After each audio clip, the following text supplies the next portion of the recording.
just sort of kick off just with, I don't know if we probably should, seeing how many people are from out of Sydney, I don't know if we should spend too much time on the first part where we're just covering off, when we should, basically now we've got kind of open range in terms of, I think we'll stick to doing these on Wednesdays, but we didn't really have a clear, like a first or second or third Wednesday of every month because we were slotting into whatever available slots were available at Reactor.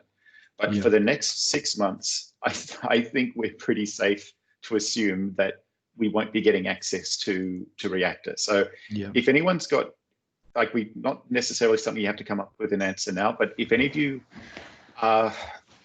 do know of other things that are running on a particular Wednesday night that you'd have to make a choice between that or this, for example, let us know what they are so that we can try not to overlap. Now, if it's something that's not really that related to this, it's probably going to be a bit harder for us to sort of try to avoid clashing with that one versus something that is a bit more directly comparable to this one.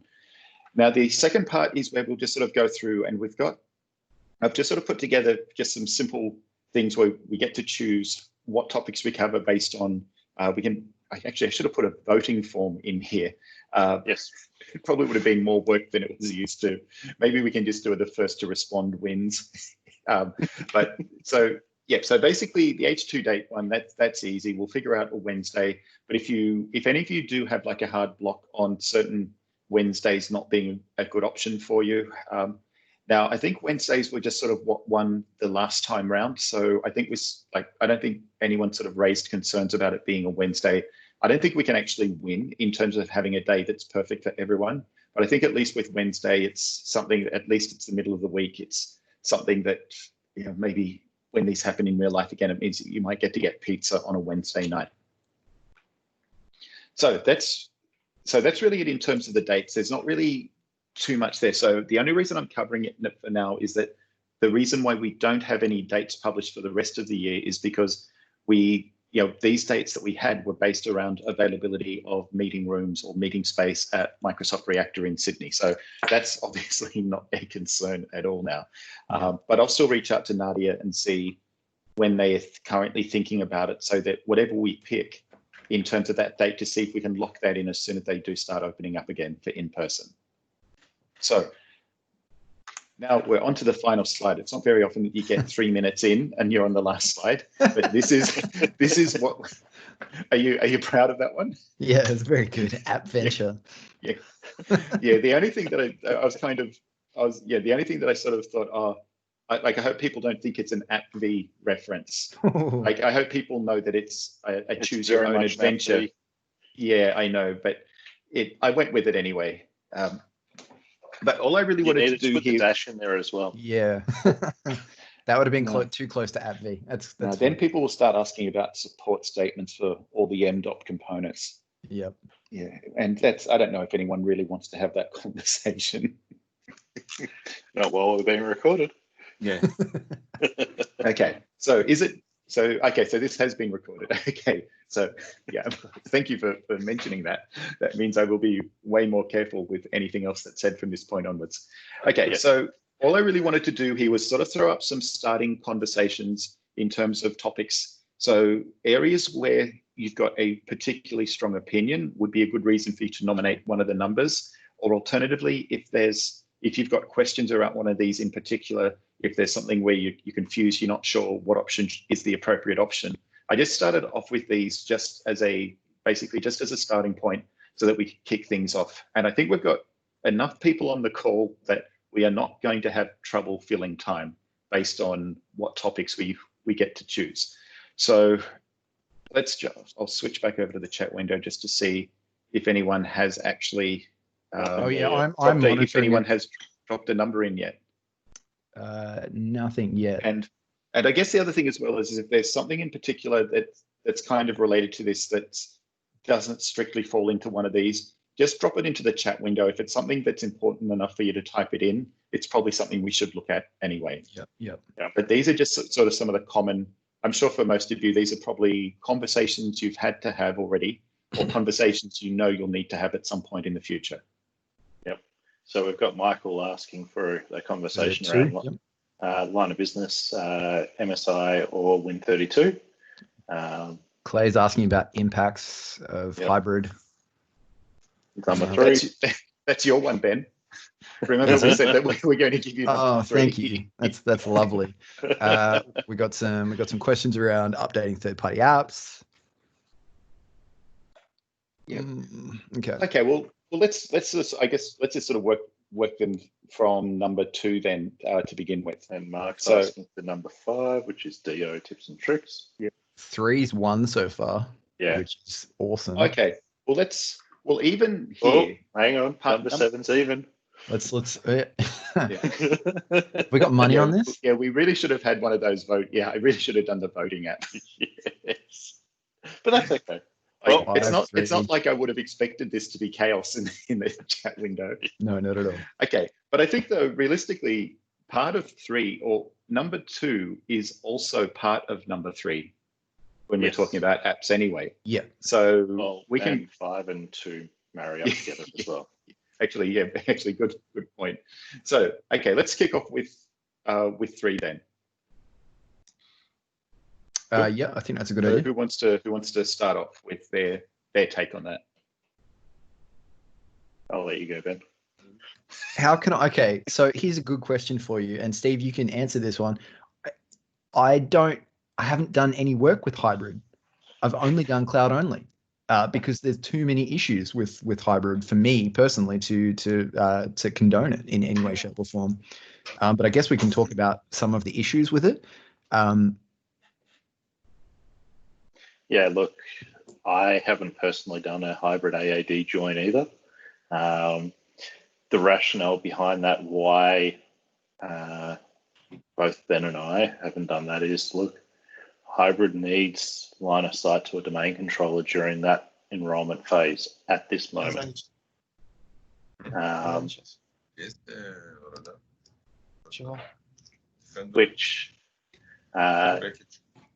Which means that you're going to end up in a situation where you need to be building those devices in the office.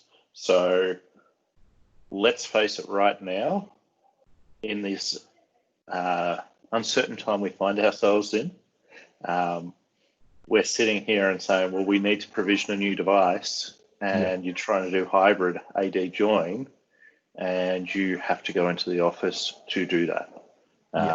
Whereas if you're doing AAD join, you don't need to worry about it.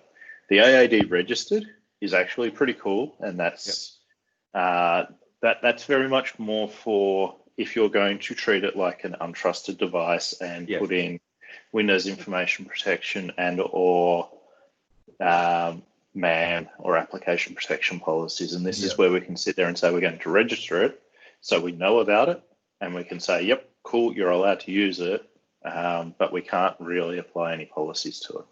Right. That's the right way, Mark, isn't it? Yeah. So and I guess even for me, when I look at it, I had a higher opinion of hybrid prior to the Win32 deployment options, because back then, if all you could do was deploy MSIs anyway, you weren't really losing much. But now you're basically holding, well, someone that a lot of you would know if I named them, gave me a quote which I thought was absolutely perfect, which is, hybrid as your AD join is an admission of defeat. Sure. Yeah. Not necessarily technical defeat, but just more giving up to not have to deal with the internal politics of trying to move things forward. Totally. So if you sort of look at it on the surface, hybrid looks really, really good, because you can sort of have conversations about people. I think if you use the term cloud curious people who aren't quite willing to let go of group policy and want to start, at least we could start doing things like, hybrid's not bad if we're going to be using it for conditional access, basically as like another part of the, is this something that should be being able to access a service? But then it's when we're starting to add Intune to it that's where it starts becoming more problematic. Either manage it on-prem or manage it in the cloud. Do one or do the other. Yeah, I really want to echo that sentiment. So, I mean, the idea here is that you're implementing a management solution. Don't be like everyone's worst enemy, the security team, and just add another layer of management on top of existing management. You want to minimize your vectors of confusion and just choose one. Yeah. Now, the other thing, like, I guess the other area where I would have actually given it some support, but it hasn't been released yet. I don't know if anyone's got it in private preview in their tenant.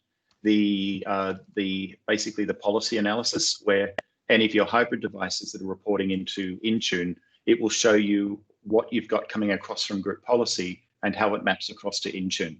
Is anyone on the private preview for that at all? And then willing to talk about it? Yeah, not yet. Oh no, it's been announced. So they announced it at Ignite. I've got a screenshot of it here somewhere. Let me pull it up.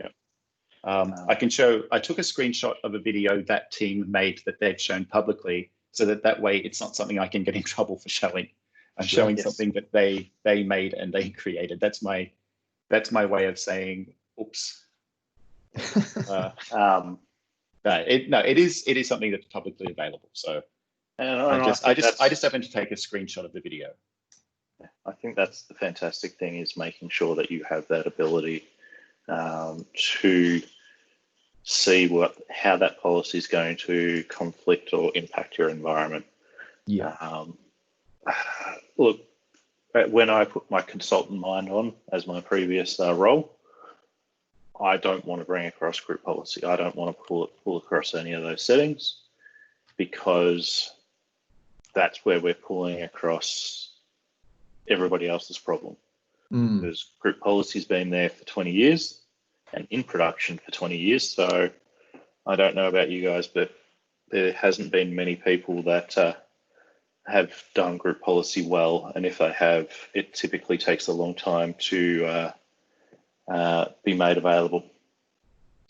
Yeah, and the other question you need to ask yourself about sort of when we go into this is who of us here have got a job working for a company and looked at a group policy environment and gone, yeah, that's okay. There's definitely nothing clashing here, because I know I can't say that. And if we can use, migration to cloud only to get away from group policy and get away from that mess, that's an easy win in my books. So even like, I look at this in terms of, if we start off using something like this and we're getting the devices enrolled in Intune, so that we can we're pre-harvesting everything so that we can then convert them to autopilot. That basically means we're collecting all the information that we need to get the devices enrolled the way we want them down the track. But at least now we can start identifying what the issues are, what needs to be addressed. So this is something where I sort of think, okay, it still makes sense. That I can imagine for some organizations, this is going to be that comfort that they need in order to move forward. But for a smaller org, like, generally speaking, that they're like, come on, you jump into their GPO settings. I guarantee you, for most people but let's say in the 100-seat or below range, you're going to find SBS domain controller policy, SBS domain policy in there. That's and even though they haven't run SBS for years, that's just basically carried over from something that they may have run 20 years ago now.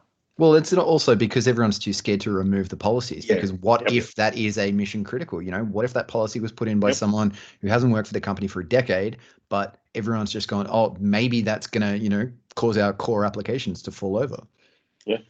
We don't know why it was put in. Even if we've got good change management, we don't know why that setting was put in. Exactly. And that's always the adventure going through these changeovers of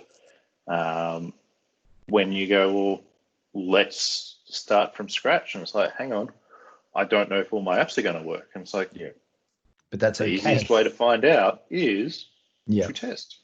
I think, and correct me if I'm wrong, Steve, but every single project that we did together, the first thing that anyone said was, we need to copy over our group policy things. And then we'd say, okay, but why?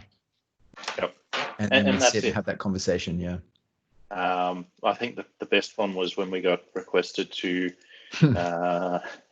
meet the what was it, the Signals Directorate. Signal Directorate for Australia, which is the equivalent of Nest and things like that. And it's security requirements. We went through and we created a policy for that and deployed it out via Intune, and it lasted I'd say conservatively an hour. Yeah. Before their admins just said, we can't use this, it's too restrictive. Yeah, exactly. And it's like, this is what you asked for, guys. Mm-hmm. It was a nightmare. The question from Jose around MMAT, it is still there. It hasn't been updated, and it's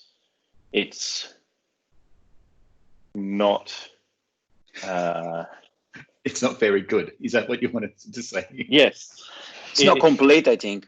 Yeah. That's the correct way of positioning it. It's not complete, and it doesn't always translate correctly to policies in Intune.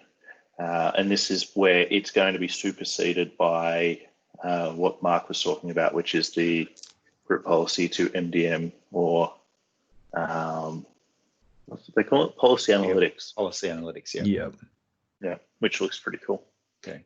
Now, I guess we probably need to get someone to speak up if they're on the opposite side, that they have gone down the hybrid join path because they've got some specific reasons for it. Is there anyone who is in that situation who not necessarily wants to defend it, but who basically has to use it for a particular reason? I have a client using, Jose here. I have a client that it's using for like 40, 50 devices because they have like a really old application for 19 something that will not work if it is not Azure AD, on-prem AD joined. So we just made it hybrid. Oh, okay. So it's doing like device authentication as opposed to user authentication, something along those lines? It's just based on domain of the domain, the groups of the domain and stuff. So there's no way they can change the stuff. Yeah. Like, Yep. The other one that I've actually seen, and Ben's seen this one as well, is in OneDrive for Business, there's a setting to limit to a domain GUID that only works for on-prem. And this is where it's a matter of having the conversation with the customer or with your security team and going, but conditional access does it so much better because this only blocks Windows devices, not Mac, iOS, and Android. Yep. Isn't that sorry, just to interrupt, Steve. Isn't that it's not the tenant one, or it's another one that's for the domain GUID? Because we have one work in the same scenario with like the tenant GUID, and that works pretty well even for the hybrid ones. So there's one, I believe it's the local domain name. I'd have to bring it up to find. No, that's all right, no worries. It's just we can talk about that later, no worries. Yeah, basically it's to do with you have to get the GUID of the local Active Directory to put into this table, and it doesn't actually support using the AAD tenant ID in there because the registry key that it's pulling doesn't actually include the setting. So it's frustrating, and ideally you should be using conditional access over that because it's actually more secure. David's got a good comment in this, and sorry, Eddie, we'll get back to your question in a second, but he's just said that the Google Chrome GPO templates don't work unless the machine is domain joined. That's actually a really good conversation if you get the chance to talk to any of your clients about the first thing they'll do when you start talking about applications that they want, they'll say, we need Chrome Enterprise. The easiest conversation to stomp down is, why do you need Enterprise? They'll say, because it's got administrative templates that we can use. And then you can say, but we're doing cloud only. You don't have group policy. So there's two things. Regarding your question there, David, you can actually import a ADMX policy into a custom template and then have a separate policy that goes and applies to those rules. Yeah. So it is possible. It's not well documented and not easy to use, but it is very possible to use. Yeah, I did play around with it well over a year, late last year, I think it was, and it wasn't quite as easy to set up. And I now do kind of wish I pushed the client a bit more, asking them why are you using group policy? Why do you want to use group policy? Why don't you go modern? But Intune at the time wasn't quite 100% with a few other areas, so it kind of just was easier to go back to a hybrid join setup. And it is really easy for us to sit here and talk about how easy it is to do it now. We've all been there. A couple of years ago, I was I was just really regretting having to do any of this stuff. But it's just one of those scenarios where you've got to go, if it doesn't work now, it is going to work. We've all got the channels that we can reach out and sort of beg for things to get put in. And that's where user voice is a really important thing. So Microsoft is very cognizant of user voice for Intune, and they do actively go in there and look at it.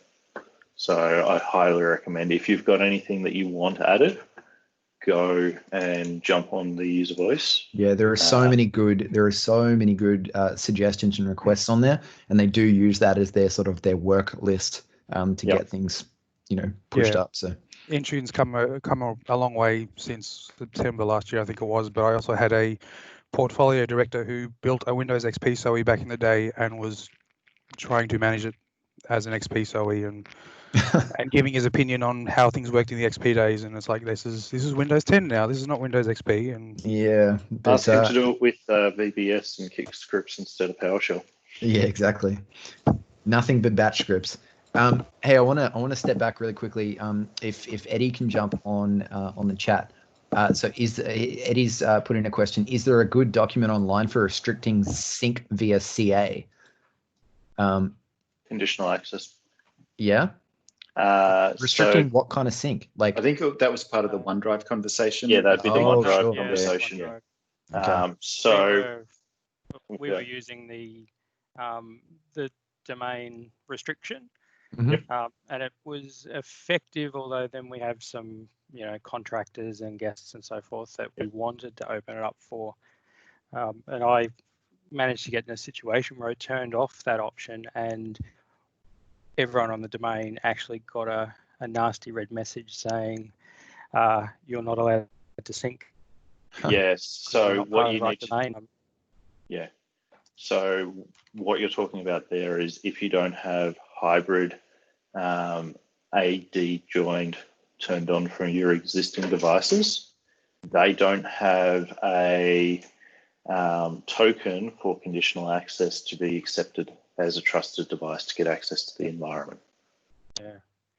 So it's we had to go through this adventure in February timeframe with one of our customers when I was a consultant, where we literally, over the space of a week, turned around and got all of their devices, 2,000, 3,000 devices, put into hybrid AD joined, because they needed to have that functionality for conditional access to turn off that security feature.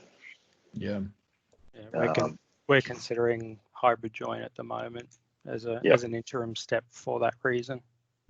So hybrid join for your existing fleet, really straightforward. It's device right back in AAD Connect and just flicking the switch in group policy.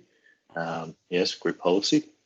And what I'd also recommend while you're doing that is to then do a Intune registration at the same time, so you can track all of it up there if you don't have Config Manager or you're not wanting to link them. And the goal is to get to full cloud managed, but there's a bit of a transition. And look, the best projects that I've seen doing this sort of thing is you do the AAD only devices by attrition. So you start off in your pilot and you see the devices in there, and then over the space of 12, 18 months, you just, every time there's a new computer, you go full cloud. Yeah, exactly. Yeah. Which works really well if you've got a rolling refurb or a refresh. But hopefully, the most successful projects that I've been part of have tied their full cloud migration in with a complete device refresh as well, because that way you just get that buy-in immediately. We're like, well, look, we've just ordered 1,000 machines. Let's just do it as part of that. Yeah, 100%. Which is what I can recommend if you want to get this through successfully. See if you can find out when you're going to be doing a big hardware purchase and go, let's do it then. Yeah, very much so. So is there any other questions around the hybrid AAD conversation, or should we move on to the next conversation around line of business, Win32 and delivery optimization? I have demos for line of business. Of course you do. Okay. Yeah, that's okay. Yeah. So basically the order will go through them just based on the nominations earlier. So it'll be 3, which we just did. Yep. Then it's 7. Ooh, third party. Cool. Yep. 5, and then 2. Well, Cool. 5 and 2 will go together. Yeah. In my opinion. Yeah. So 7. 7. Okay. Yep. Updating third-party applications. So updating third-party applications kind of works in with all of 2, 4, and 5 as well. Yes.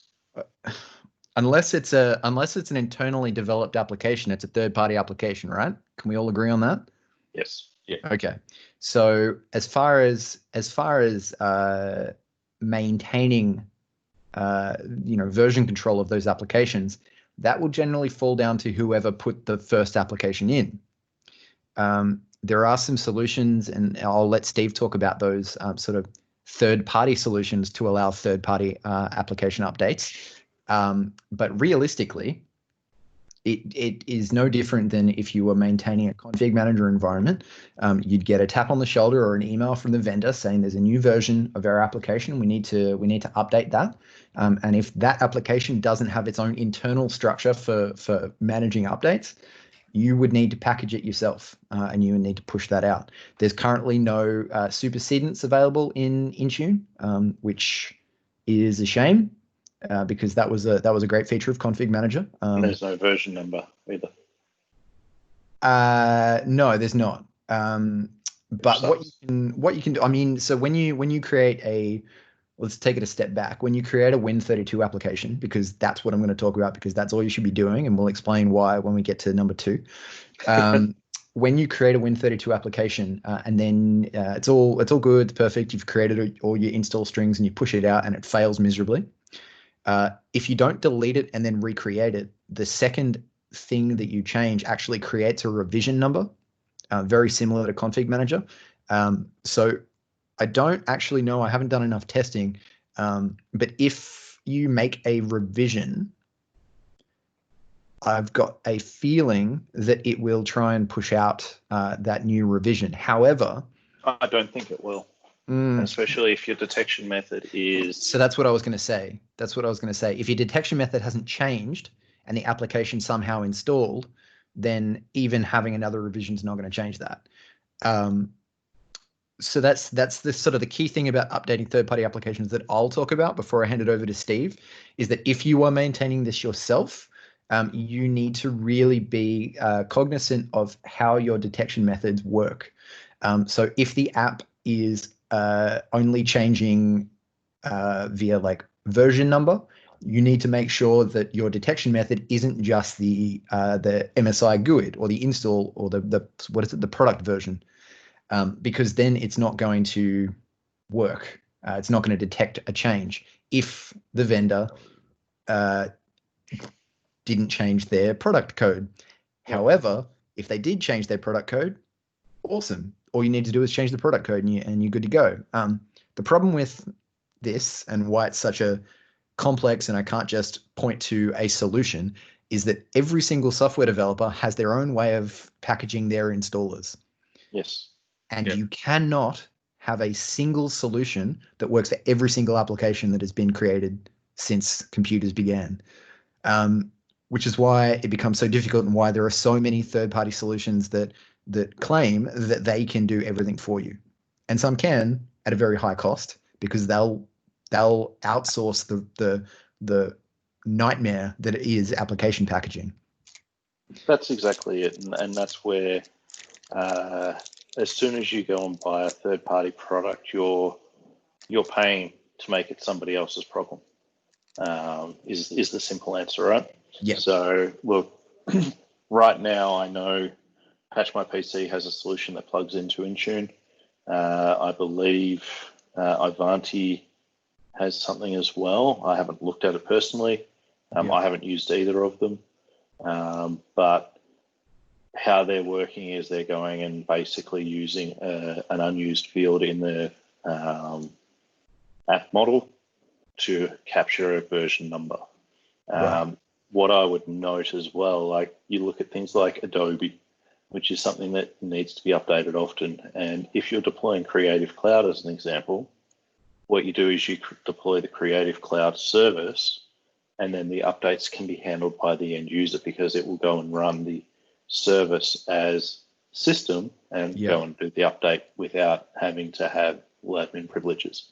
Yeah, and that's a good one, and that sort of goes back to my point where if the software vendor is smart enough to have created an update mechanism that handles system-based updates for non-administrative users, then you're fine. You deploy a version and it's just going to look after itself.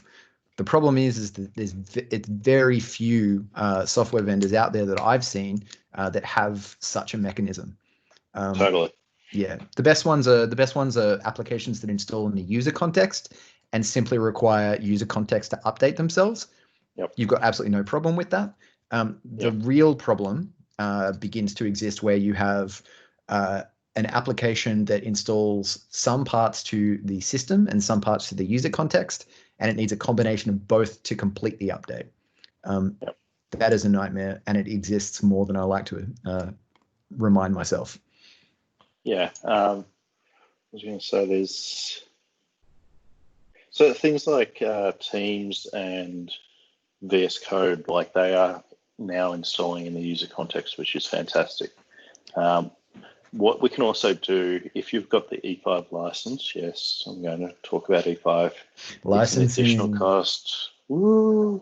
And you've deployed Defender ATP.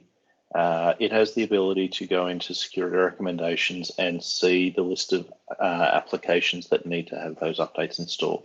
So you can start then putting alerts on that. You can build with the API. You can build tasks with that. Yeah. With the API, you can actually even have, you can go and query it and create flows, and you can, and everything associated to that. At a high level, and this is a shameless plug for Ben and my series, being Intune Training, we go through that in a couple of our podcasts into depth. But what Mark's going through here is he's going to go to, it is reports, I think. Let's check. No, it is threatened vulnerability. So I'm glad that you're also in the same category as me, where you're still clicking around trying to find things in here. Threatened vulnerability management, I think. Yeah. It's not automated. Oh, yes, security recommendations. Security recommendations. And if I do a search in here, maybe on VLC, we might get to see something that's just. I love that everyone just jumps on VLC like it's this giant, just open port to your computer. This was only something that popped up recently, this vulnerability. I know, it was a slow news day. Yeah, so it's because prior to that, I've kept an old version of MPC on so that I can basically show that. Sure. But the problem here is that MPC doesn't actually have an update because that code base stopped being updated a while back. So at least now I can use VLC as an example here. So if you go to VLC for us, Mark, just quickly, and click on that. And the reason why this is being flagged as having weaknesses is you'll see down the bottom there's the CVEs addressed, and it explains what the issue is. So then you can click through that and get more information about why it's a problem for your environment, why it's so critical, how long ago it was there, and what you need to do to fix it. Yeah. So these Well, are that's really one- important things. That's one thing I have on one of my machines. I have Steam, Yep. and that one it basically doesn't have a fix for, because The CVE there's is a stop CVE. playing games while you're working. Yes. No, So, it's not just that. It allows users to to modify under program files Steam. So basically, they can change or inject an executable under there, and because it can auto run, you can run under system. Yeah, It automatically runs under admin privileges. Oh, so they're flagging it as a potential vulnerability. Yep. And so Sure. it says update Steam, but I've updated it, but the vulnerability remains because they simply haven't fixed the actual problem with it. yeah. So I ran Interesting. into Yeah. that today. So, Ben, I know that there's somebody in your environment that has that exploit currently sitting there with security Exploit. recommendations. Yeah. We'll talk about this offline. Yes. Was someone. Sure. Okay. So what I wanted to just flag on that screen is so that when you, I don't know whether anyone's actually gone through the whole process of when they raise that update thing. So the remediation options, is it? Yeah, open a ticket in Intune. It's almost like I knew what you were going to ask me to do. Almost, yeah. So I just want to show everyone this, and I think this is really cool. This is we actually did talk about this last month, and I said that I was going to see whether there was a way that I could get in and create my own tickets programmatically. Unfortunately, the answer is at the moment I can't. There's documentation on the APIs on how we can actually sort of interact with this.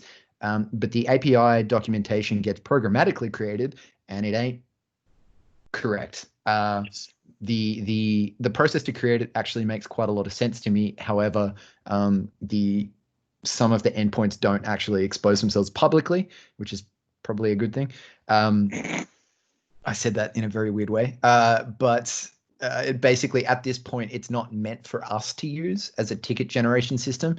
The idea here is that you can go in and do it as a security recommendation. Third-party companies and third-party tools like ServiceNow and stuff can tie into that, and they've probably paid buckets of money to be able to get that interactivity. I'm hoping eventually that we'll be able to use it in our own way. But basically, when we asked if that was a thing that was potentially going to be available to us, we sort of got laughed at and was just like, stop trying to use it the way it's not meant to be used. I'm like, all right, fine. It wasn't that we were laughed at. It was like, oh, we never thought of that. That's not how it's meant to be used. Next question. Yeah. So just a quick one to cover off the chat. Michael's asked around TeamViewer integration. And what that does, TeamViewer integration is fantastic. We've used it previously. What Can I I say would the one stress, caveat? Yes, Gavin. The one It's gonna be the caveat. same thing. Yeah, it will 100% be the same thing. It's almost like we worked together for a while. So the one caveat with using TeamViewer is obviously, make sure you've got the licensing for it, connect it all up. You need to deploy the TeamViewer client to your machines. Make sure it installs in the system context, because if you do not do that, then when you connect into the end user's machine using the TeamViewer connector, you will not have the ability to elevate or use UAC in your session, because the native connector that comes with Company Portal runs in the user context, and the user does not have the ability to get past UAC. So that's just a big red flag there. If you want to do that, you need to package, roll your own version of the TeamViewer host to push it out there. It's not hard, but it is something you need to do. And the other thing that I was going to put in there is, look, educate your support staff as to why it's so important to use Intune and AAD as the direction to get to the technology, because if they're used to asking for the TeamViewer ID and password, they're going to keep asking for the TeamViewer ID and password, and you're not going to be able to audit who's actually connecting to the devices. It's a compliance thing that I would be really important to look at. But getting the understanding of why it's important and understanding the workflow of if you've got somebody ringing up, and I'll get Mark to go through this workflow for me. So what we're going to do is we've got somebody ringing up for support, and they're going to go to the user object and go, all right, I'm going to search for Mark's account. And what we'll see is then from there, we'll see the devices attached to Mark's account. So we'll search for Mark, whichever one's got the device attached. Let me just figure out which version of me it is. I'd say the one with the picture. Yeah, there's too many of me. Yes. It's a real problem. I wonder how many devices I've got in here at the moment. One or two. Oh, okay, not too bad. So this is where we can see the device. And typically there'll be one or two devices that you want. There'll be one or two devices in there, not as many as Mark will have there. And we'll grab one of the Windows devices and we can click on that and you'll see it all pop up. Right now you need to either select device ID or name and then hit the manage button. So just make sure you copy that. Yeah. And this is something that keep putting in user voices and they'll eventually fix this, hopefully. Yeah, it's just kind of a not fun experience at this point, but you need to put device name in. No, you can do device ID. Okay. You're supposed to be able to. But basically, what we're doing here is we're sitting there and saying, we now want to go and search in Intune for this device. And it gives us the ability to start. Oh, there we go. And we select that first one there, Mark. Yep. And I doubt you've got the TeamViewer connector on there, but you can hit the three buttons up the top right. And you'll see your new remote assistance session. What will then happen is we'll go and send a message to the device. And what you need to do is click See More. And yes, you need to select the See More button for the admin to be able to see the remote assistance session. Bottom left, Mark. Oh, sweet. Sorry. Above the device area, where it says See More. Click on See More where it says See More. I'm having trouble seeing See More anyway. To the left. In the blue text. Under phone number. Under phone number. Oh, okay. There we go. Oops. Wrong one. That's wrong one. Yeah. After all that, press retire. Let's go back. Here we go. There. Okay. And you'll see there it says TeamViewer connected, not connected. But if you had sent a TeamViewer assistance request, you'd be able to click on that and it would go and start a TeamViewer session through the browser, which would then bring up your device version of TeamViewer that will connect. Another important thing to do is make sure that you're consistent with versions, otherwise you end up in all sort of mess. Yeah. There's a couple of other just use case sort of gotchas that you need to be aware of if you haven't done this before. So before you click on the remote assistance link that you've created, you need to make sure that you've got your version of TeamViewer open. Otherwise, and this is sort of, I don't know whether this is for like the free version of it or the enterprise version, but it does take a couple of beats before it actually logs you in. So if you don't have the host open, when you click on this, it basically complains that you're not licensed to do it. So if you want to remote into a machine, just set yourself up beforehand. So just open up your copy of TeamViewer, make sure you're all logged in and everything's all good, and then go through this process. Anybody who's been through this once or twice? 100 times, yeah. It works really, really well. It's just getting to this point is a little bit of a pain. It could be better. I want to, if I had all the time in the world, I would spend time to figure out whether there was a way we could programmatically create that request and open it up. And I'm sure there is. But yeah, at the moment we have to deal with the UI.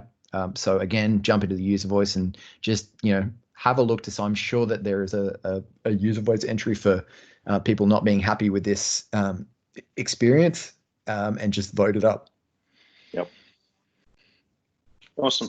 So does that cover off your question to the nth degree there, Michael?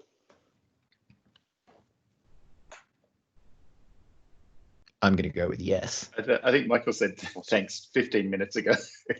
Yeah. There we go. Cheers. Yeah, no, I don't know what the per device. It's actually licensed per admin. Yeah. But I don't know the dollars. All I know is when I went to look at the trial version, so we could do the engine training session on it. There is no trial version. Yeah, it's enterprise or nothing. Yeah. Yeah, and minimum of 12 months. Yeah. I don't think it's. I mean, everyone that we've done work with, okay. Let me rephrase that. The small to medium businesses that I've got this set up for had absolutely no complaints setting this up and just getting an enterprise account.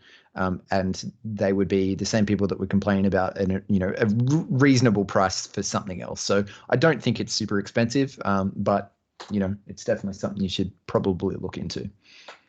Yeah, so Nathan's put some dollars. Cool. 2,000 a year for 500 devices, which is, considering that's now our remote support solution, I think that's pretty reasonable.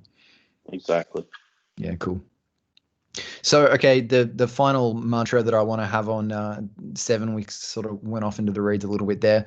Updating third-party apps at the end of the day right now, because nothing is unified and all software vendors do their own thing, is still a pain. It doesn't matter whether you're using Intune or Config Manager or any other kind of management solution. You need to know how you're going to maintain the software in your environment, which is why I will always strongly push back on anyone that says we're going to add another app to our managed suite. Because as soon as you put a product into your management solution, that means that you're in charge of maintaining updates. And even if the person says, no, that's not going to happen, it will happen. So that's why we try and keep things nice and tidy, nice and neat, and then we can just look after those applications. And the most important thing to mention here as well regarding third-party updates, if it's available in the store for business, use it from the store for business because it does all the automatic updates for you. Exactly. So as an example, the VMware Horizon agent is now available in the store for business. So is the Citrix, it's not receiver anymore, it's workplace agent, whatever it's called. But anything you can install from the store for business, do it because first. it's going to make your life so much easier for maintenance going forward. Totally. Because it does it all automatically for you. Yep. Actually, I was going to put in what are your must-haves for store for business apps in this adventure the wheel of an adventure. But we can probably save that for another time. But because I guess for me, I just sort of wanted to make sure that people knew that Windows Terminal was in there, for example. I don't think anyone in particular would have a huge list of things that they probably do deploy through the store, but everyone's probably got a few ideas that other people hadn't thought of or didn't realize were available through the store. Yeah. So one thing that I'm going to note that people have been getting caught out with is if you've got people claiming that they don't have Notepad with Windows 10 2004, it's now a store for business app. That's hilarious. So it evidently means that they're going through and running the script that goes and uninstalls all of the AppXs and store apps, and you need to stop doing that. If you want to remove an application, what you need to do is go and deploy it from the store for business to your Intune tenant and then send an uninstall command down. Yeah, that's the easiest way to maintain that stuff. Yeah. There was a brief period where there's a tick box in the Intune portal, but that's been removed now. And Windows Notepad there, Mark. Is it Windows Notepad or just Notepad? Windows Notepad. The one with 3 stars? Yep. Wow. Oh, okay. It's is there only 2 reviews? In the store for business, there's only 2 reviews. Here we go. This is good. The most useful program on Windows today. That is an excellent review. Wow. That's very good. But yeah, so there's things like that over time are going to Look at that ASCII art. Yeah, I know. The ASCII art's fantastic. I love Fantastic. the screenshot. That means somebody sat there for quite a period of time doing that too, because Yeah, you they can did. see the shading as well. That's incredible. I Anyway, love user groups.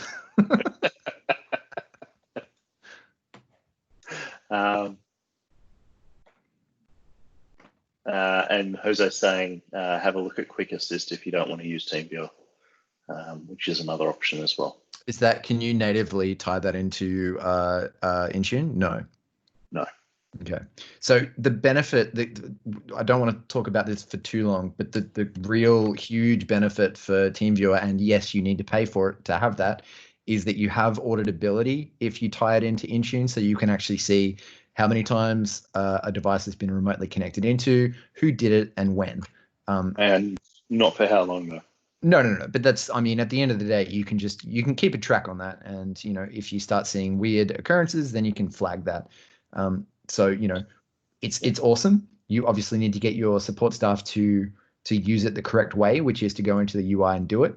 It doesn't log if you just get the ID and the password and that sort of stuff, which kind of sucks, but it is what it is. But yeah, so that's one of the biggest benefits over things like Quick Assist or Log Me In or whatever. Yep. And that log goes into the Intune log in the log analytics when you set up diagnostic logging. Yeah. Which we highly recommend to everybody, because then you see everything that's going on, any policies that get changed. You also see what the policy was and what it's been changed to. So you then have a tracking of anything that's happening in your tenant, and you can roll back if you need to. Yep. Cool. All right. No more TeamViewer.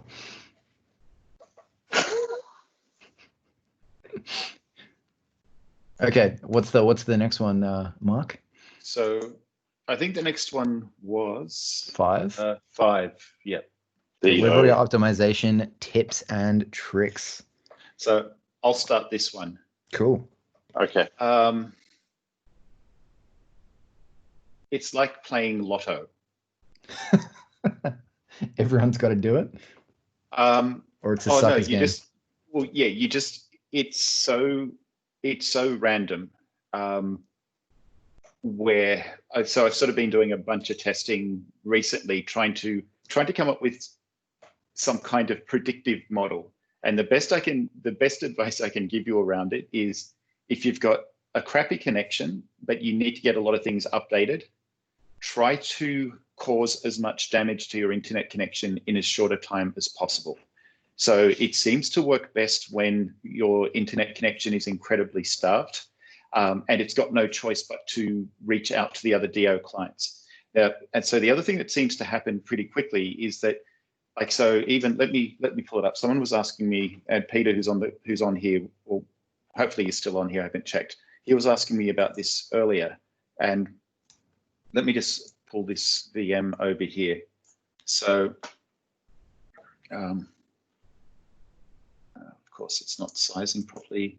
So basically what I'll do here is fire up got a couple of VMs there. Oh yeah, there's still room for quite a few more on here. But basically, if I do them sequentially, if I keep the timing pretty close between them all going through and doing their thing, they'll get a bit from each other. And by the time I get to the last one, it's pretty successfully pulling from the vast majority. So if we use the example of, and this is one I took a screenshot because that was actually way better than I think it was this one. Let me just change that view. Like, there was one where I was basically getting, I think it was like 98% from delivery optimization. Wow. And that was for like 2.5 gig kind of Where were amount you, of traffic. Where can you actually tell whether it's... So just now, so if you were using... Mark, yeah. Can I quickly just interrupt and point something out for everybody on the call? Oh, sorry. If you hit the start I think button, you know. I think, are you going to talk about this? Nope. No. Hit the start button for me. Yes. Sorry. Hit the start button for me. And right click on company portal. No, that didn't. You're doing move. No, that's more. You might That's not right, have it. Aspect. Just yeah. On your don't- computer then? I've also got, but I've got a policy on here that's actually locking Yeah. the taskbar down. So, or So start on menu your down. computer Yeah. that doesn't have restrictions and stuff, can you go to the company portal and right click for me? Even better, just search for company portal. You'll have the same issue, I bet. Yeah, no, but not on the VM.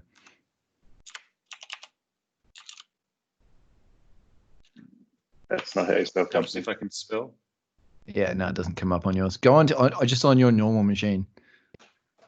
Just let me check.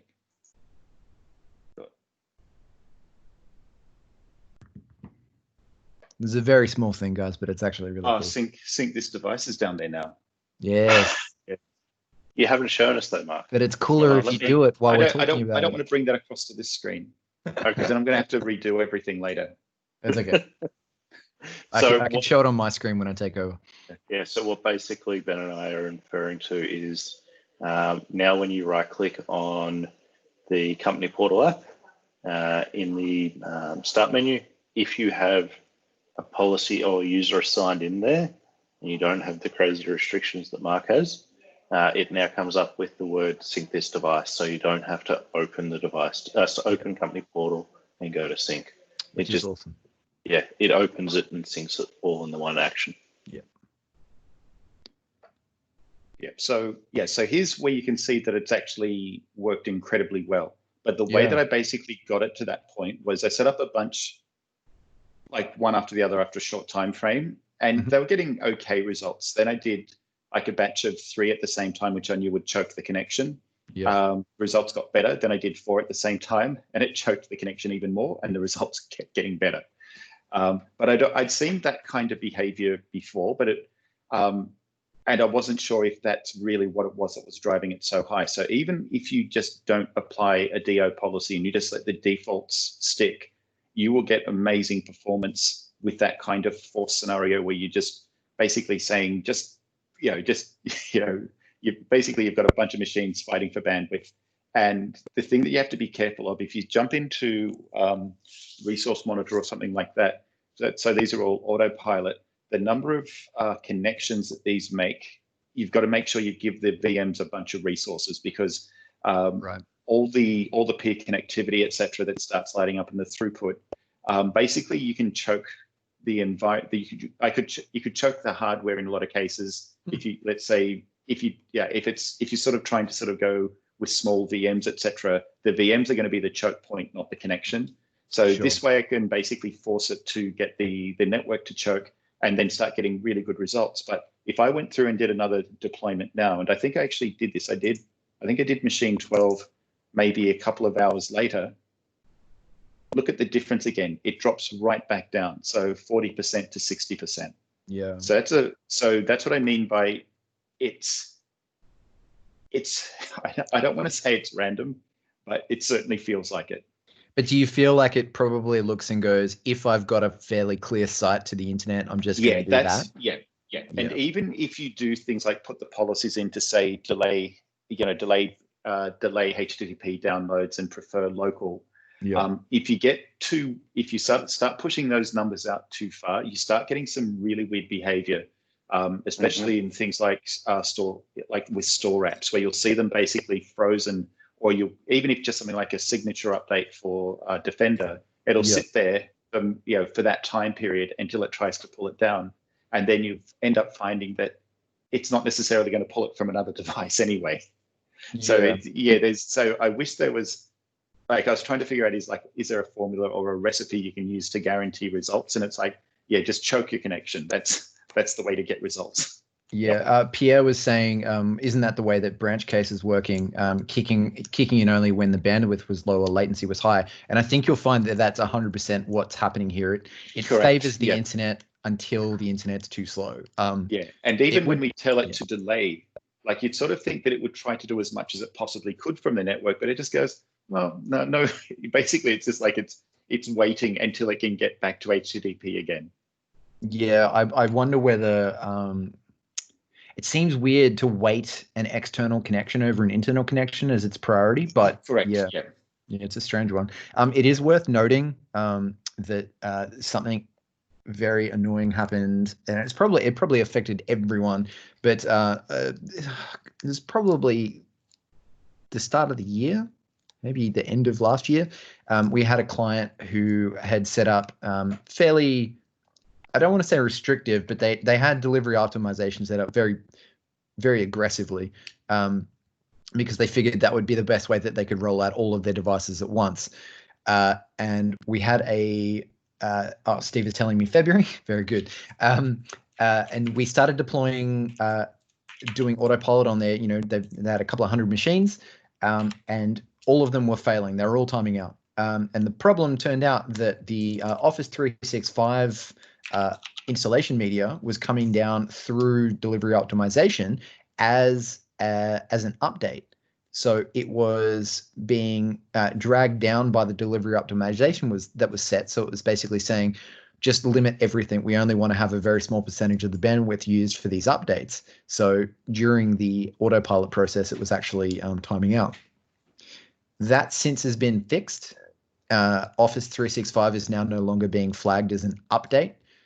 So delivery optimization doesn't see it as an update, which is no. No? So it does. So Office 365 is using the Windows Update channel.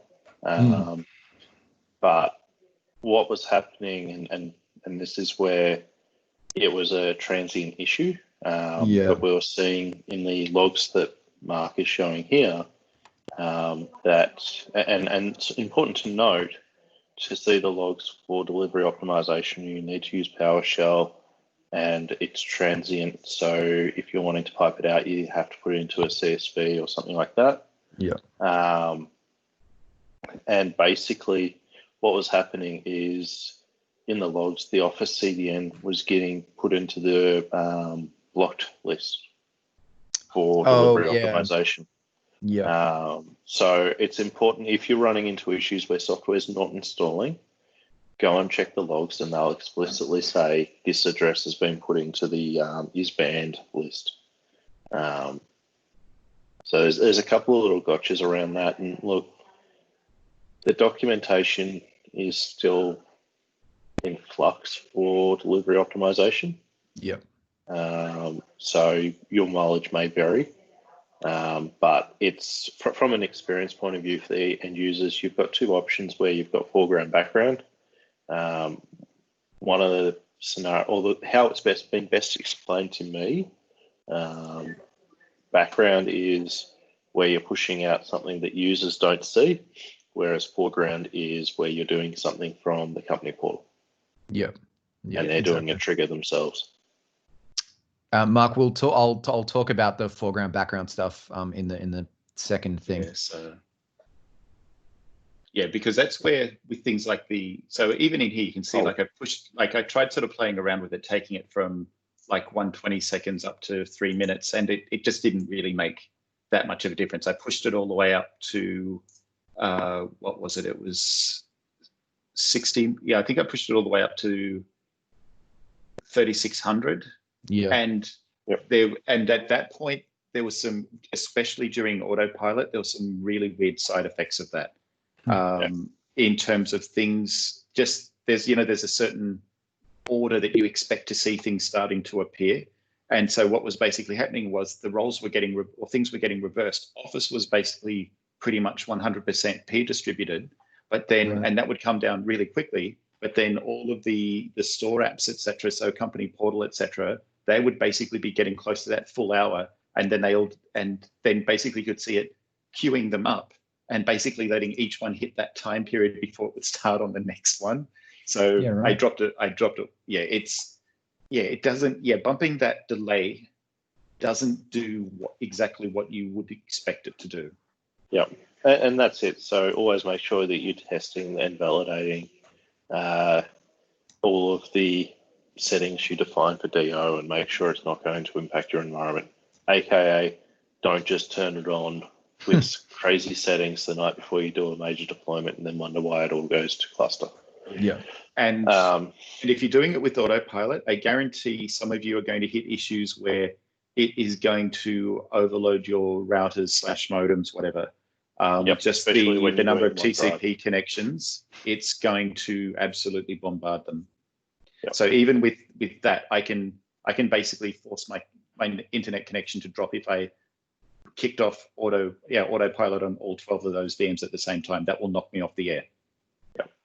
Yeah, and then once you start throwing in OneDrive and SharePoint Sync at the same time, it will 100% take your whole platform offline. It's quite entertaining to watch, to be honest. As long as you're not directly responsible for it. Yeah. Yes. The other thing to note is previously delivery optimization was configured in Intune via Windows Update for Business policies. That feature is no longer available in the UI, but if you have that setting there, it will cause conflict with your policies if you set delivery optimization because it's using the same settings. So, yeah, it used to be in the section. But yeah, and they only gave you like the one drop down or something compared to what you've got. That's right. That's part of why it got broken out to its own, because when it was first released, it was an option of saying whether you're going to do behind the same NAT or HTTP blended and peering.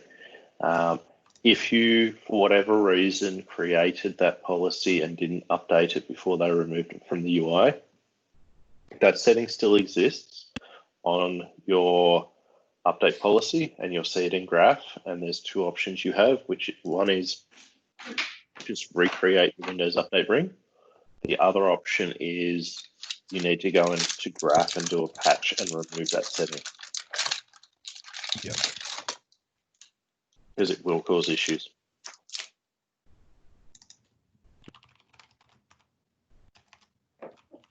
Cool. I think that really covers off DO at a high level, and we'll cover more about DO in the Win32 stuff, because there's a bit of an overlap there of why you want to use DO. As well as why you want to use Win32. Yes. So is there any other questions around delivery optimization?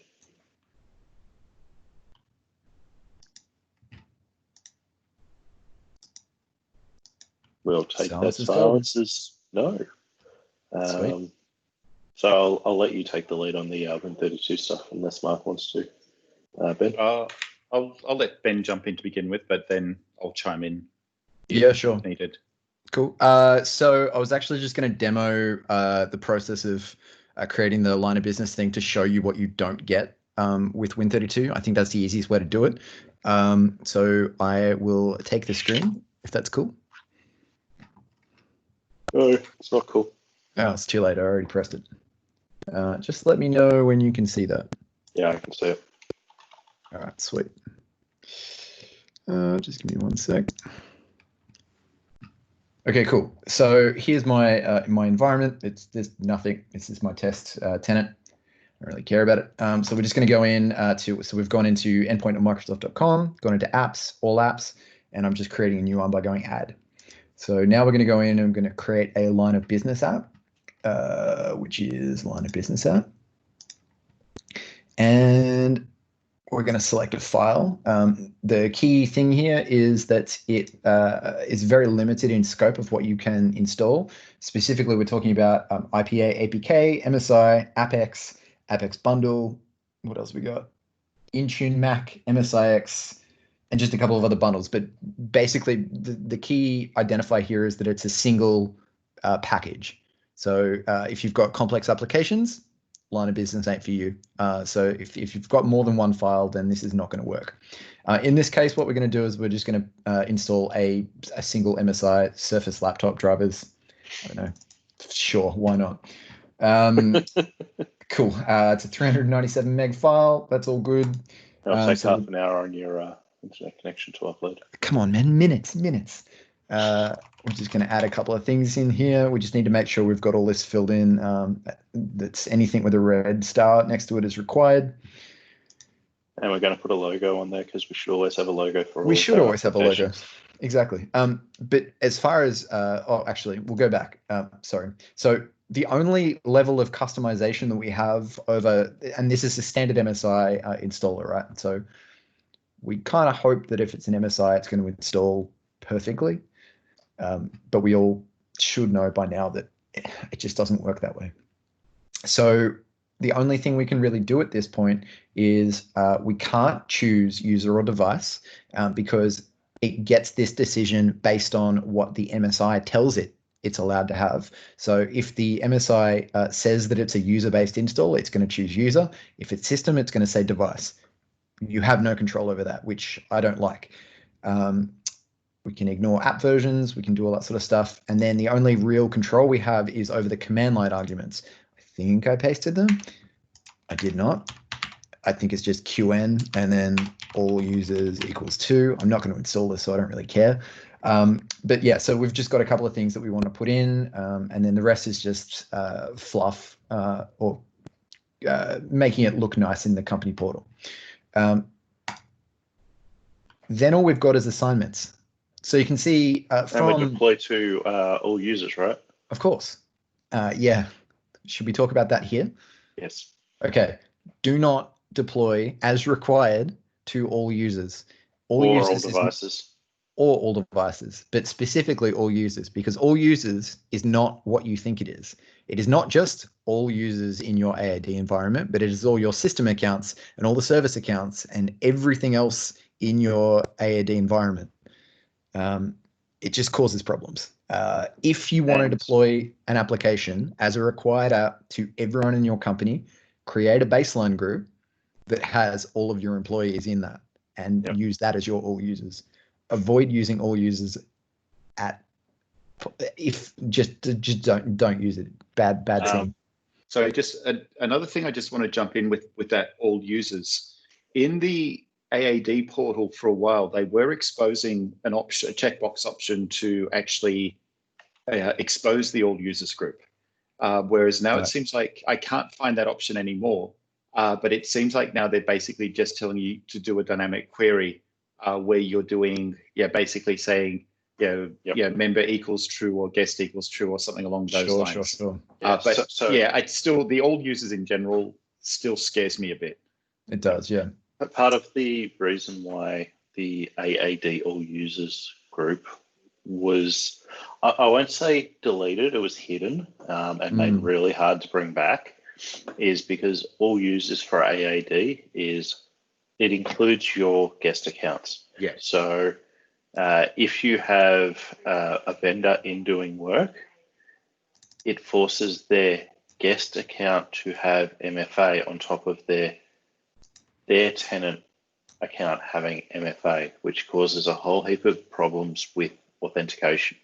So there's a whole heap of story around that, and it just had unexpected consequences is the simple answer. Deploying to all users, all devices means that if or when you get to the point where you need to do a kiosk device or a different scenario than you had planned, which will happen, just assume that it's going to, you need to then go and retrofit and change all of your existing policies and deployments to not hit those devices. I think the rule in anything in modern management is keep your groups small and have lots of them. That way, and make sure they're only doing a very small thing. And just because you can nest groups in AAD, don't nest groups in AAD. Please don't do nested groups. Nested groups for deployments suck because troubleshooting and trying to work out where it's deployed becomes just a nightmare. It's a nightmare. Okay. Let's get back to line of business stuff. All right. So sorry. It's okay. So I've just created an available for enroll devices to my baseline user group. You can see here we've got an option that is called included. If we click on that, we have the ability to flag this as included or excluded.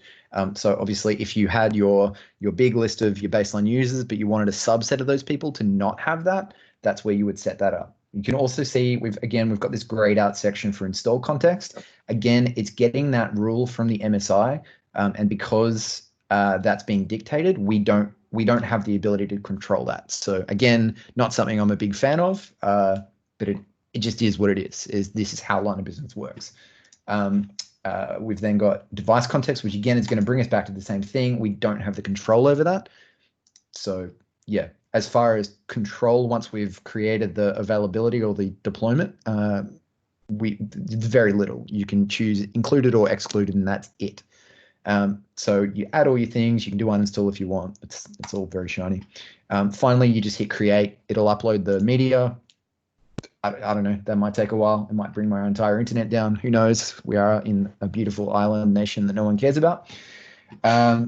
Okay, so that's all you can do in line of business. So from an IT pro perspective who doesn't do application packaging, this is awesome. I've just got my application packaged in less than 5 minutes. It's going to upload. All I've really needed to do was figure out what the flags were for my install. I've pushed it out, happy days, pushed it to the client, and it all just works. Okay, now I'm going to suggest to you that Win32 is more complex, but you have more control, and that's why it's better. So let's go in and do the same thing, not with the same app because it doesn't matter, but we'll just go through and we'll package something for a Win32 app, and we'll do it the manual way because whatever. All right, so again, we're back in all apps. We're going to add and then Windows app, Win32. We're going to select the app package file. Now this time we actually only have one option, and that is Intune Win, which is the package that we need to create to actually upload our installation media. I've spoken about this a heap. There's a lot of documentation on the internet. I'm going to make the assumption that everyone on this call understands what Intune Win packages are. If they don't, please leave a message in the comments and we can go through a demo, but that can be a whole other session. We've got it on Intune training. I've got blogs on it. There's blogs for days on this thing. But if you don't know, please raise your hand or send a message in the comments. I'm just going to go in here, PowerCell. Let's go. I think I have one that I prepared earlier. Cool. Google Chrome browser is fine. All right. Very exciting. I don't actually think there's anything in there, but it's whatever. Yeah, Rob, it's still uploading. So the one thing that I will say, which I don't like doing it through the GUI, is it's severely throttled when you upload it through the front end. I don't know whether it's an intentional thing from the site, but if you do it programmatically and use something like AZ copy, it's significantly faster. You can actually get updates. It's at 14%. It's awful. So this is why I don't like doing it through the UI, but that's another conversation. All right, so we've uploaded this file. It's pulled some information from the package. None of it's correct, but that's... So what that's looking at there you'll see that saying install PS1. When you create the Intune Win file, you specify the installation string or command, installation application. If it's an MSI, he will automatically go and populate all of this information for you if the MSI has that information. And another big caveat, if you package just an MSI, it's going to do the same thing as line of business, and it's going to investigate the MSI file for what it thinks it needs, and it's going to set those rules. So again, you have no control over user or system. There's a couple of big gotchas there. So, but it is good in that sense. It is. It will auto-populate the application ID and the install and uninstall commands that you just need to put the client switches on. That is correct. The only reason that I bring that up is that I have been burnt by this before. So I always, whenever I package any application for any client, I always have an install wrapper around it so that I can control logging and I can get around that programmatic investigation into my package. I want to be able to control everything about this. But anyway, you're just a control freak. I am, yes, and it works every time because I am a control freak. Okay, so we go into program. We've got install commands and uninstall commands. So you can see here we're actually getting quite more complex into what we can do here. So in this case, we're just going to go PowerShell.exe file PS1, and I've obviously also got an uninstall command in my package. I don't. We've got the control over system or user. Again, because we didn't specifically point the package to our MSI, we have the ability to change that. And so this is where we start noticing the differences from line of business to Win32 apps. So now, and this is a relatively recent thing, we have the ability to control the device restart behavior. So by default, it is may force a device restart. We've also got determined behavior based on return codes, which we've got down here. No specific action, which is what I recommend. And then Intune will force a mandatory device restart. Now, the one thing that I will say about any applications that put up a thing saying that the device needs to reboot, Intune doesn't do this nicely. So if you know that the application does it. Yes, we'll talk about it when you get to the next page. Okay, cool. Actually, when we get to, it'll come up later. All right, very good. So my experience with this, if you set Intune will force a mandatory device restart, upon installing the application, detecting that it's successfully installed, your computer will drop and it will come up and it will not give you a heads up that your device is about to reboot. Yep. Be aware of that. Control the reboots that happen. Otherwise, you will be out of a job or you will be slapped. Yeah, honestly, though, as Ben's saying, make sure you control it. We'll go through once we get to assignments and we'll talk about what we can do with that now. Because previously there was no way to handle that, but we now have two places to handle it, and it's very important to understand the difference between the two of them. Exactly. So under device restart behavior, we've got just our return codes. Unless you know that you need to change this, just keep them as default. These are standards. Don't delete them. Exactly, don't delete them. We've got requirements. So these are a couple of things to just, is your device compliant or, at the level that we need this application to be installed on? As a rule, we just go, it's a 64-bit device. We choose our operating system. So I'm going to ask a crazy question. Is anybody here still deploying Windows 10 32-bit? It's okay. You're in a safe space. I'm just curious.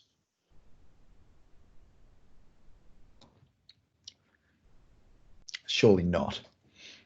Doesn't look like it. That's awesome. Is that still available? I have it as a VM template, Michael says. Not really a safe space. It is. We're just going to tease you a lot. It's totally, but it's all in love. Yes, it is still available, Jose. And this is part of the question, right? We don't recommend it, but there are still requirements for certain organizations to run 32-bit, depending on hardware, like custom hardware and or applications. Yeah, exactly. Okay, so yes, set it to 64-bit because we're all using 64-bit, and let's just get into that mentality that everything should be 64-bit. You can see there's a couple of other things here. So say you had a fleet of machines that, this application was a 10 gig app and you only had 5 gig left on a machine or whatever. You can set these limitations so that it won't try and install. You can do custom requirements, PowerShell, all that sort of fun stuff. I won't get into it. There's no need. So just to call that out, right? So there's a hard limit right now on Intune Win32 apps of 8 gig Intune Win files. Yeah. Anything larger than that, it won't upload. It will just go, no, too big. The configure additional requirements is actually really cool in the sense you can sit there and say, this is an Office 365 extension. I want to make sure that Outlook.exe exists before we install it. Exactly. And this is just an offshoot of the detection rules as well. So we'll see this exact same pane in the next step.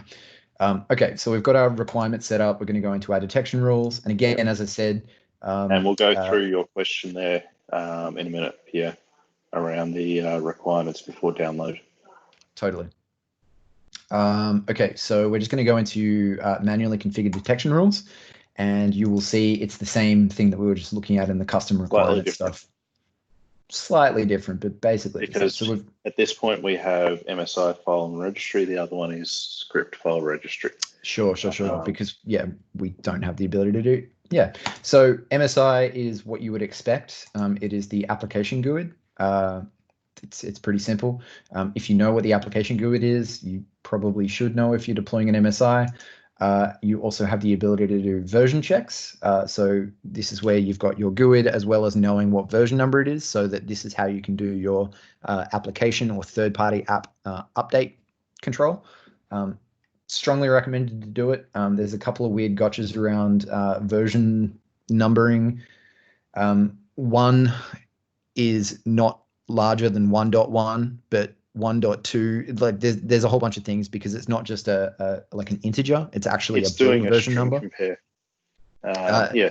It's doing string compare instead of an integer compare. Yeah, so correct. strings will do it in a different order than an integer compare. Exactly. So yeah, it's a matter, and the easiest way to see that is go into the registry and you'll see when it's presented in there, it doesn't sort the same way as you would think. Exactly. So what this detection rule will do is when you hit the install button, the first thing it's supposed to do is go and run the detection rule to validate that if it's required or not before it downloads. That's what it's designed to do, and it's there because we don't want to download it every time and then try to do the installation. It's the same with Config Manager. It will run that detection rule before it downloads the content, because if I don't need to download the content, I'm not going to download the content. Exactly. It's a fairly basic logic rule. It just goes, is it here? No, it's not. I'll download and install it. And then again, I'm going to ask myself, is it here? If it's not, it failed. If it is, I installed the application correctly. Or if it's installed and it's saying it's not installed, it means your detection rule is incorrect. And make sure you fix it.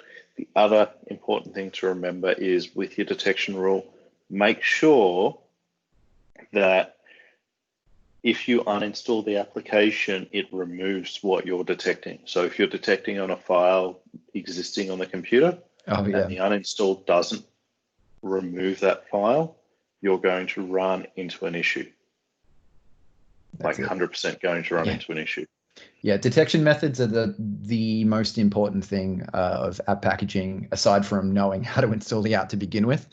Knowing how to verify that it's done what it needs to do is the most important part.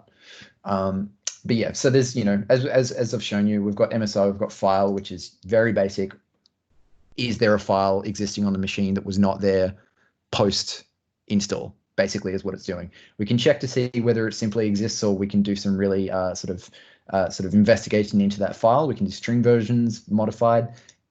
For this, we'll just leave it as blank. The last one is we've got registry, which is just, is there a registry key?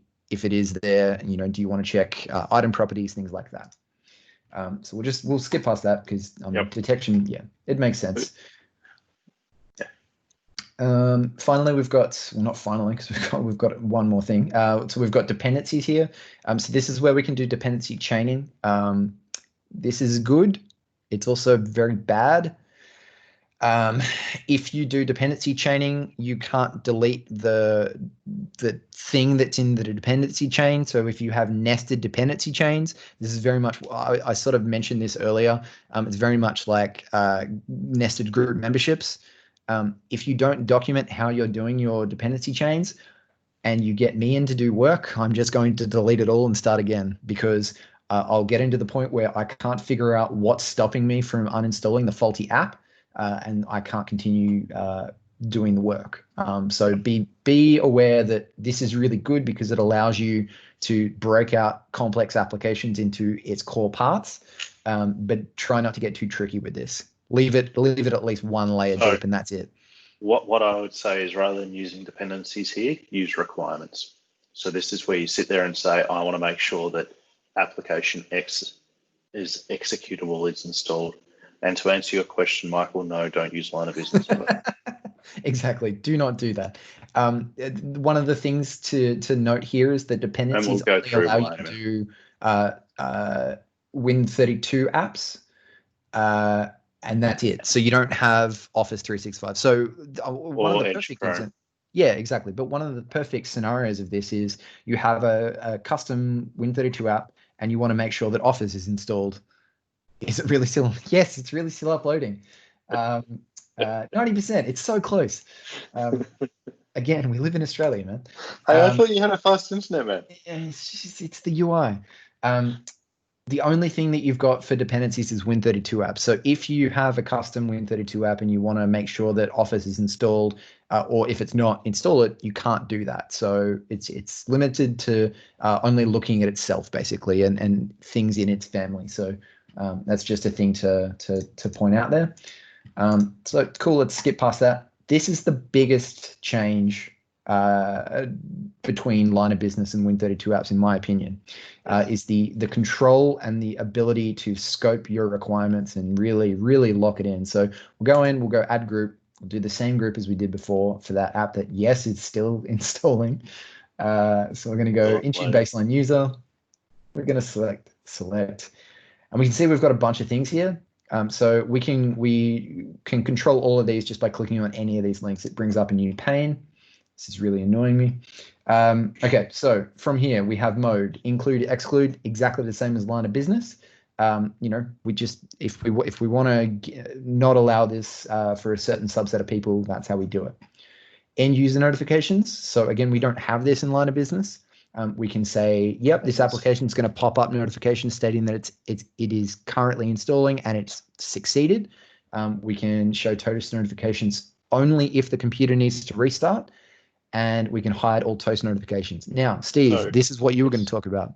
It was. Yes. So back on where we were talking about forcing restarts, if you have Intune forcing a restart and you have it set to hide all toast notifications, it will just drop the session and restart the computer. The other two will tell the user that there is a restart. It will pop up in the tray. But if they've muted notifications or things like that, they might not get it. Yeah. So it's still important. You have to handle restarts, and there will be times where you have to restart the computer forcefully, but make sure you do some sort of notification and don't turn off all notifications, because that's just bad for your end user experience. Yeah. So, I mean, the end user notifications are a good one, where if you need to roll back something and you don't need the company to be aware that things are happening, it has absolutely no impact on a standard user at all. You just need to get this done. You hide all toast notifications, that'll go out, and then you can report on it remotely, but the end user won't know that anything's happening, which is a really good thing just for that sort of day-to-day maintenance stuff that we do. Delivery optimization priority is a new one that we do not have in line of business, and I don't believe we're going to have in line of business, because again, you shouldn't be using line of business. So this allows us to choose whether the application will download in the foreground or the background. What were you saying, Steve? There's benefits to one or the other? So foreground is if you're going to be making it available through the company portal. And background is if you're just sending it out without user interaction, so they don't need to know that it's happening, and there's no priority on getting it out. Yeah, and that's another thing. Depending on how you set up your DO policy, you can have really restrictive background rules and not have really restrictive foreground rules. So if you need something to get out quickly, you set it to foreground, and vice versa. If you don't really care, you just put it to background, and it'll get there when it needs to. This is a really new addition, and it's really, really good. If you have an application that you've packaged before this became available, by default, required applications are set to background and available are set to foreground. As Steve was saying, if you self-serve it, it should be coming as the foreground because you chose to get the application. So if you want to go in and play around with this and you want to actually make sure that the applications you've previously packaged get down fast, just go in and set your required to foreground. I think it's a good thing to just go in and have a look at what's currently there. The final thing that we don't have in line of business is the ability to set our scheduled deployments, which is a new one that got taken in from Config Manager.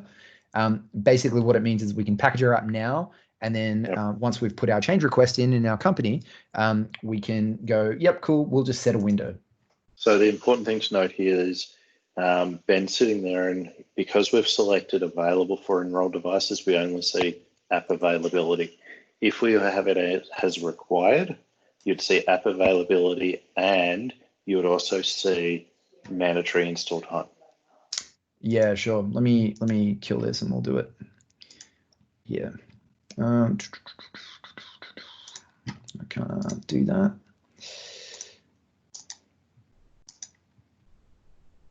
Yeah. So app Obviously, there's availability two and app options there. deadline. Yeah. So this is based on the where you previously had the ability to sit there with Config Manager and say, all right, I've been told I have to have this application installed for 9 a.m. Monday morning. You can sit there and put the mandatory installation Sunday the night before or midday. If it's deployable for midday, you sit there and say it's 11 o'clock and it will automatically install 80% of your fleet at that time. Yeah. And it'll have downloaded in the background without the user knowing about it. Device time, UTC, very important. What's the recommendation? Super important. Device time. Always, in my opinion. because I agree, because 12 p.m. should be 12 p.m. on the client device, not UTC. Yeah. That's cool. In some deployments, there will be a requirement to have it standardized across the world, where you're doing a global deployment of a line of business application that has to be updated at that set time, because it's going to make an explicit change to the environment. And schemas and all of that fun stuff. That's where you would deal the UTC. Yeah. So this rule that I've set up, the app availability and deadline, I've basically said that it's going to go out. It's available to install on machines right now, because it's the 17th. But it needs to go out on the 18th. So I've given it basically a 24-hour window. Like it's available and it's going to start going out, but it has to be out by then. And this is how you can be really thorough with your deployments. I think it's a really good thing. And again, why you should be using Win32 over line of business. That's it. So this app, we hit create, and unlike the other one, which has finished, Rob, this is only like 2 kilobytes or something. So it's done. It's all done very fast. So cool. I'm gonna stop sharing, but that's why you need to start looking at Win32 apps. I know it seems more complex. It's because it is. It gives you more control. And that's why you should be using Win32, because you have more control over your environment. And at the end of the day, it is your environment to look after. So you don't want to be just leaving it up to some vague suggestions. Think of it from the config manager point of view, where line of business apps are the equivalent of the package program pairs, whereas Win32 is the application deployment type model. Yep. And I don't know whether I mentioned it or not, but the Win32 application allows you to have multi-file installs, which is the huge one. Prior to having that, we had to come up with some real hacky solutions to get that over the line. So this is, it's really good. Yep.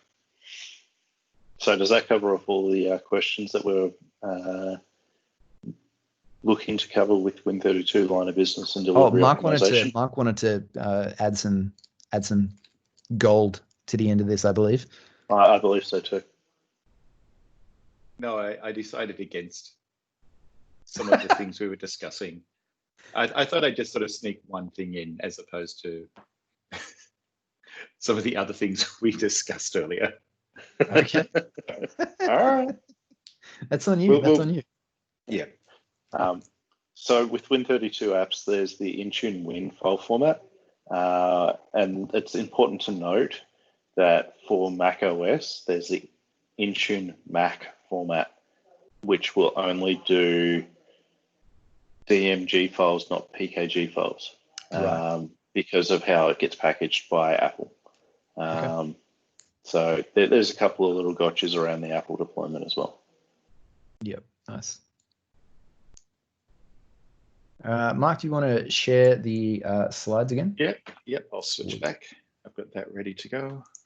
Sorry, I got that wrong. Jose is correcting me. It's PKG, not DMG. I knew it was one or the other.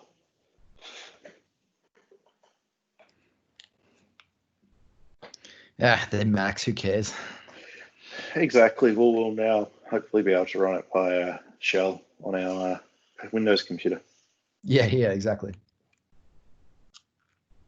Okay, so that was 2. I guess.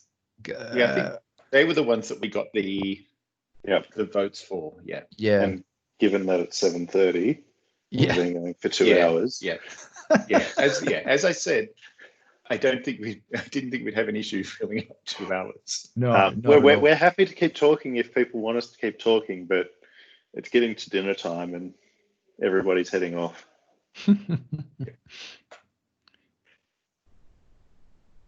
That's okay, Pierre. We know it's 11:25 there. We've been going since your 8 p.m. last night. Migrating app deployments from other deployment tools is a huge one. Maybe we could probably talk about that next month, just as its own thing. Yes. And because probably the other thing we probably should also throw into that one is just some of the good sites out there for basically trying to figure out what switches, etc., you should be using. Google.com. Yeah, I think it used to be. So going back to whatever IT Ninja used to be, I think that used to be kind of the go-to source. But I had a look at it recently, and it didn't seem to be quite. Okay, I'll have a look at App Deploy, see what it's called. Yeah. It used to be called App Deploy, and it went to IT Ninja. But yes, during that transition, it didn't really go well. That seems to be something I can confirm. Yeah. It's interesting. Everything going on there. But look, more and more there isn't a requirement to install applications. It's one of those things that going to the store for business, highly recommended. It makes your life easier. But compared to say, even 10 years ago, packaging applications is a lot easier. Everybody seems to have standardized on the MSI format, so we don't need to worry about it. No, Adobe Reader is easy, Jose. You just download the Adobe customization tool. Yeah, you just need to install the application, customize that with the customization tool, and then understand exactly what version you're doing. Sorry. To see where.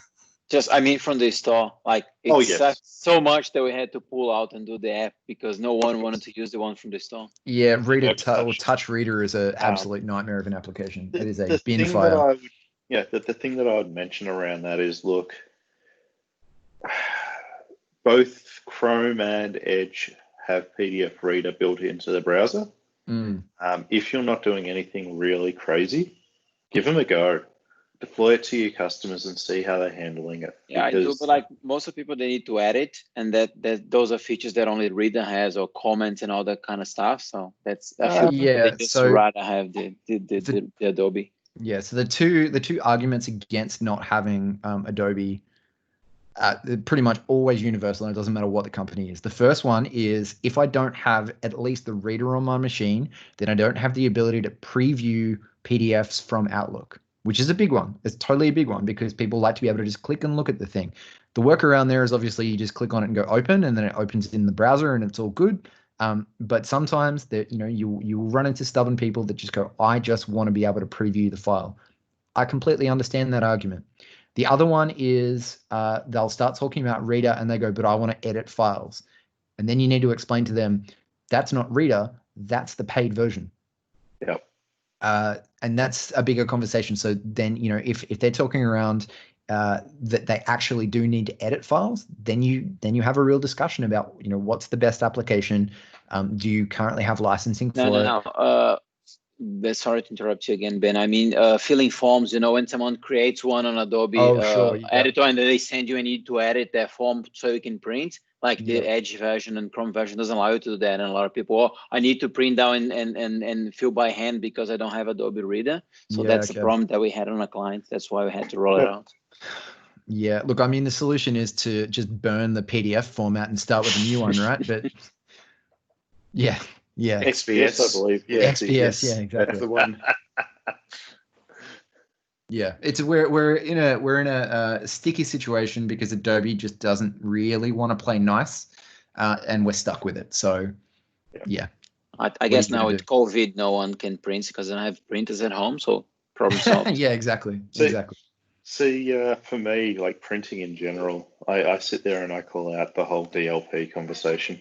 Yeah. That Ben and I are constantly butting heads on. No, we're not butting heads. I just don't think you're ever going to convince anyone that they shouldn't have a printer because there's a DLP threat. But it is a DLP. Yeah, sure. So is having doors. Carrying your phone with a camera to work is also DLP. Yeah, exactly. Yeah. I'd love to see the business that you run with security at every door. And like, it's going to be a data center. Yeah. Yeah, exactly. Anyway, we digress. We do. Is there anything you want to go over before we wrap up, Mark? No, I'm good. We basically went to time perfectly. Sweet. Go team. Yeah. Hey, Nathan's asked us a question. I think we can answer that. Have we covered off Defender OTP previously? I think we did that last session, didn't we? Yeah, last month, I think. Yeah, cool. And there's a link for it that Ben has. Yeah, give me 1 second. I'll grab that and I'll paste it up here. YouTube. I think I can find it. Who knows? Has anyone got any elevator music? Beautiful. Oh, hang on.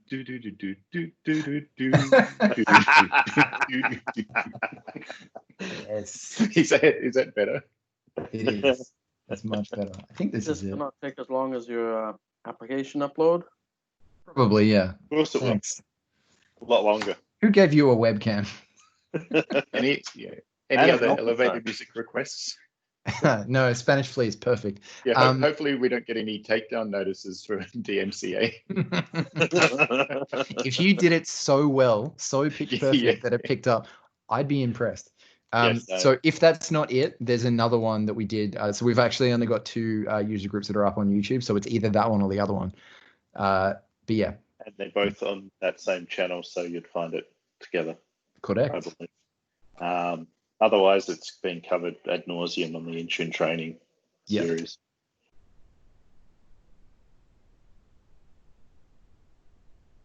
Cool.